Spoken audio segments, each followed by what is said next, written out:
In the world of horror films, one thing that is almost as certain as a film will get a sequel is the fact that a film will probably also get ripped off and get unofficial sequels overseas. I did a thing on zombiesdon'trun.net a number of years ago that connected all the official and unofficial sequels to the film Demons.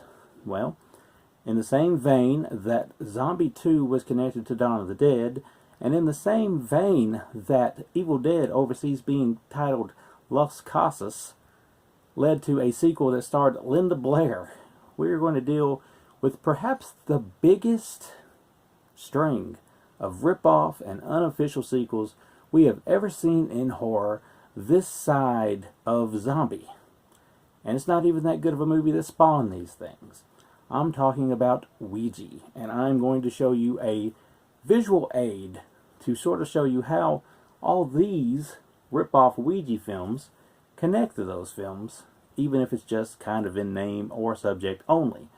Now, I'd love to sit here and look at you fine folks and go over it just mano-y-mano, but this is something that's a little more complex and needs a bit of a flow chart to go along with it. Now, logically, you could probably trace back all this confusion with these Ouija movies to the original big-budget Universal Studios Ouija film that came out in October of 2014 and was released on Blu-ray and DVD in February of 2015.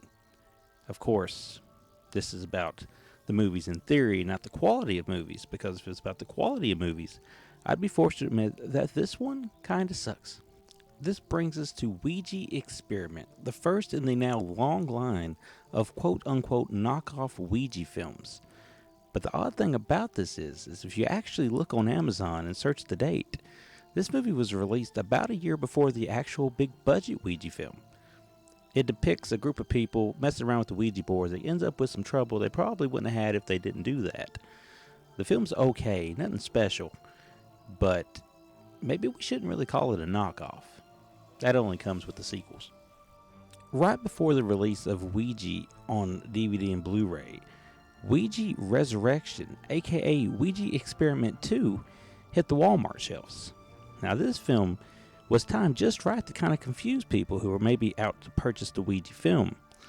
However, this one actually ties into the original Ouija Experiment, as some of the same cast is back, and it does the old trick of pretending that the first film was actually a film, but this time you're dealing with the real thing.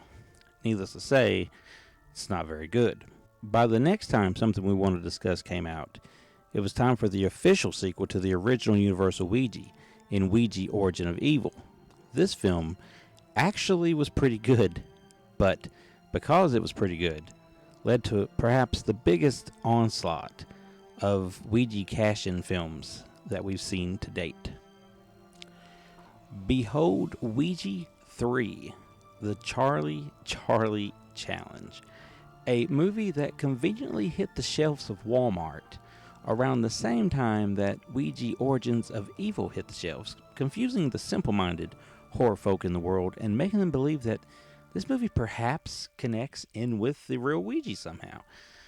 This one had the same distributor as the other Ouija Experiment films, Viva Films and ITN Distribution, but let it be known, with the proof of the subtitle The Charlie Challenge, that this one was a retitled cash-in and nothing more. It was at this point that Viva Films decided to release a triple pack of these Ouija knockoff films, featuring the Ouija Experiment, the Ouija Experiment 2, and Ouija... wait a minute. That's not Ouija 3. What is that?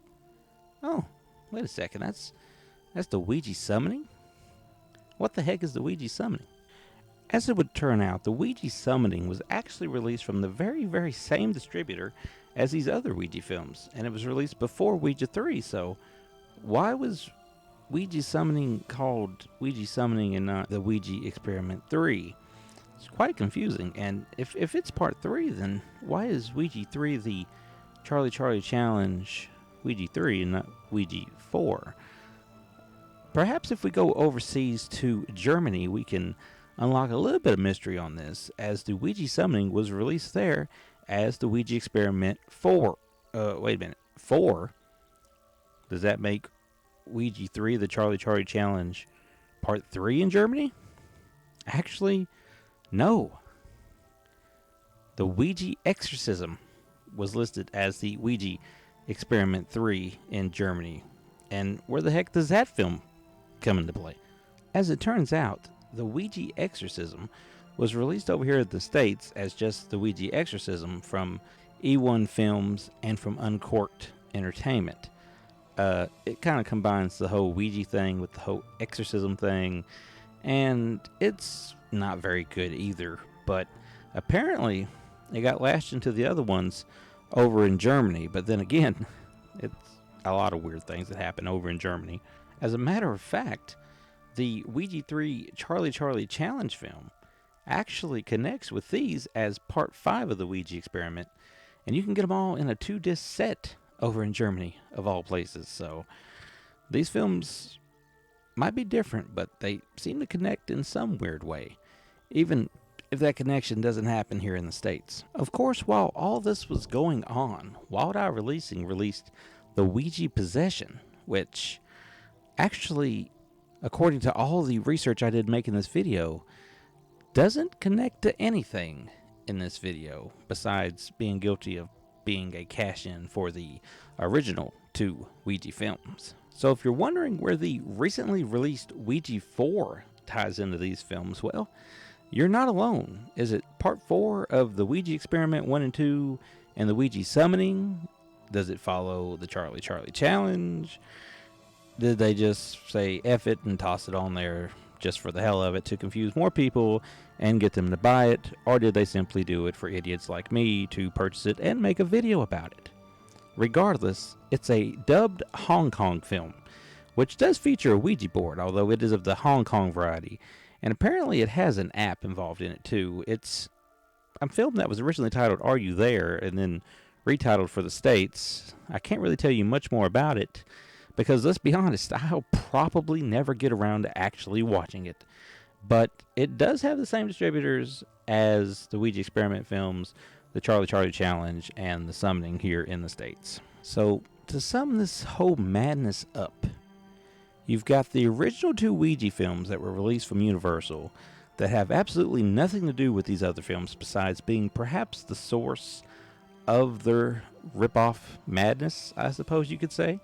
Technically, Ouija Experiment did come first, and seems to have its own franchise going now, with the only official tie-in being the Ouija Experiment 2, also known as Ouija Resurrection.